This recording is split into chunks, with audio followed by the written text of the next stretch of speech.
Hello, I am Brett Hansen with Medical Inventory Control. Today I'm making a video, a demonstration video for a 1288 or an 1188 camera tower system. The components I have here should best match what you and your facility currently have. So I'm going to get started. Oftentimes, different hospitals and surgery centers will choose to leave their components on and simply turn them on and off by the switch that is usually located at the top of the tower. I have yet to experience any adverse effects from doing this, so if you choose to do that, to leave each component on and just turn them on and off via that, it should be okay. The only thing that I would not suggest is turning off the STC Ultra that way. It could cause a difficulty somewhere along the lines, but we will go through a proper shutdown procedure at the end of this video. Okay, to start, here is the 1288 camera box. I believe that your facility has an 1188 camera box. They're very similar. They work very similar, so this should not be that different from what you have. I'm going to start with the specialty of it. You can choose, basically you're choosing a different filter depending on the procedure that you're doing. I currently have it for testing purposes. I currently just have it on laparoscopy. You can also have it set up for a laser, for a microscope, just for standard. Oftentimes, for testing purposes, I'll either use it on laparoscopy or standard. Like I said, it just alters the filter depending on what procedure you're doing. Here you have a capture button, a video capture button, and a white balance button. So you press either one of these and they will either take a photo or take a video. This, when you press it, it will white balance the camera. This is very important to make sure. This will verify that what you're looking at inside the body is the proper color. So in order to white balance it, you'll want to use the camera head hooked up to a scope as well as a light cable, so that you can put it up against something that's white and white balance it. For testing purposes, most of the time I will just simply use a sheet of white printer paper in order to white balance it. Okay, so looking at the functions of the camera head, you have and this is the exact same on the 1188. You have a P for photo, and also recording video. When you press it, it will take a photo. When you press and hold it, it will take a video. And then when you press and hold it, it will also stop that same video. Your arrows here are brightness arrows. An indicator will come up on the screen when you adjust them up or down, and that will adjust the light on the screen, the brightness of it. I apologize for the unfocused nature there. Then you go to the W. The W is also a white balance button, so if you press and hold it, again against something that's white, it will tell you on the screen if the white balance has been successfully completed. Also, if you press this button, it will zoom. You press it, it will bring a bar up on the screen for a zoom. You continue to press it and it will start over. So that's the camera functions. Moving on to the light source. This is an X8000 light source. You plug your light cable in here. You want to make sure that when you plug it in that it stays, that it's locked in place. It will actually make a click when you push it in place. And you'll want to just gently pull on it a little bit. Make sure that it's not going to pop out during the procedure. Over here you've got your power button. When you turn it on, this standby light is lit up, indicating that it's on, but it's in standby. Here you've got the bulb hours. Here you've got the brightness settings, what it's already set on. So when you press this, it comes up as currently at 90% brightness. Use these arrows to raise it up or lower it. thus indicating the brightness that comes through your light cable here and then out of your scope. Okay. So now we have the SDC Ultra. When you turn this on, this is the screen that comes up. So here you've got your new case, your current case, your archive, and then the option to load your patient info. New case is a new case. Current case is the one that you are currently working on, the one that was most recently done. Your archived is all of the ones that you have saved to this SDC. It'll allow you to go back and access them. This loads the patient info so that you can choose it in a drop-down box later on in your case or in your procedure. I'm going to choose current case because I already have some photos and videos in there for testing purposes. I'm going to choose this. So this brings you into the capture screen. So here is indicating that I already have 15 photos currently taken with this particular case.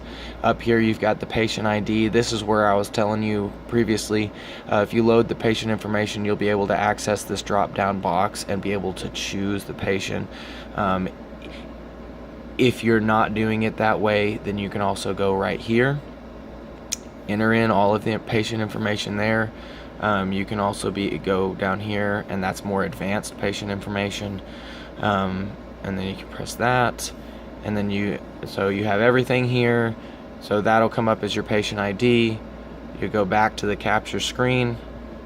From here, if you decided for whatever reason that you didn't want to or could not use the camera head functions, then you can also do the exact same thing from here. You can take a photo, you can record just by pressing these buttons. So you press this one, it'll take a photo. So it captured that image successfully, and then it indicated here that I took another photo, and then also it indicates down here that I have 16 photos. It also indicates that I have 4 videos, and then this is just the number of pages that will be printed after I have taken 4 images. It'll send an auto print job, but we'll talk about that in just a moment. Okay, so here you can record, press record, and then you can also either pause that current recording or you can stop it, and it all depends on what your preference is. This print indicator here, I don't know if you noticed, but previously when I only had 15 photos up here, this was not lit up. It's lit up currently because I've taken a photo, and now if I were to press this print button, it would print out that most recent photo because the others had already previously been printed. I realize that's confusing, but it's just it simply prints the last one that you've taken without being printed, that hadn't been printed. Okay, your icons over here on the right. This is a channel icon in case you're using two camera boxes. We are not. You are not currently.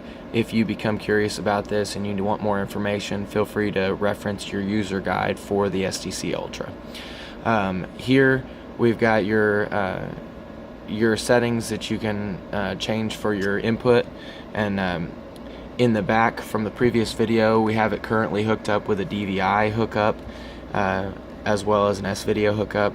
So if for whatever reason you weren't getting video on the monitor and it's set up for DVI, you could go in here, press that, change it to S-video, and it would change the output to S-video. This is more of a backup. You really shouldn't have to worry about this, and if you do, it might be less confusing for you. Just call me and ask me about it. Anyway, this just alters things on the screen. This is the image count on the previous screen. This is the format of your recording, and then this is advanced settings for that as well. You don't really need to worry about this. So I'm going to back up. This is back to the capture screen. Down here is your printer options, your printer settings. So I'm going to press that. Now this shows me the printer that I currently have hooked up to it. And then this shows me how many copies of that printout I want. And then this shows me how many images per page I want. So here I have it set to auto print, and just because I was testing it, I have it set to a single copy, and I have it set to 4 large photos. You can change this to 4 small, 6, 9, 12, 16. So you can set it to as many photos as you would like. What this means is that if I capture if I capture 4 photos, it will automatically send it to the printer to be printed, and the printer will print out however many copies you've indicated here of 4 small photos. So this also, you can change the orientation of it. You can change, the collate to off.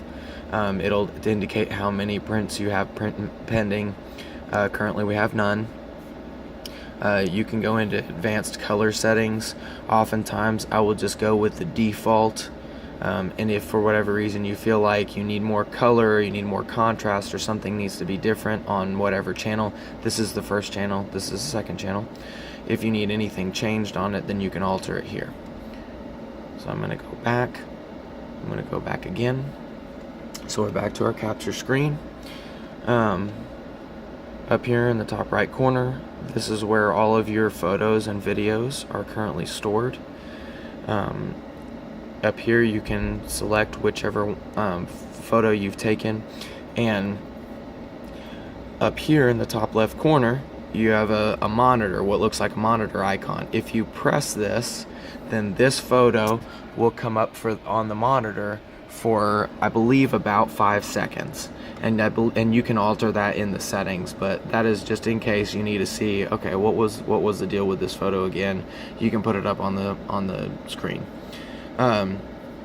Here, if you were to press that, it would print out whatever picture is right here.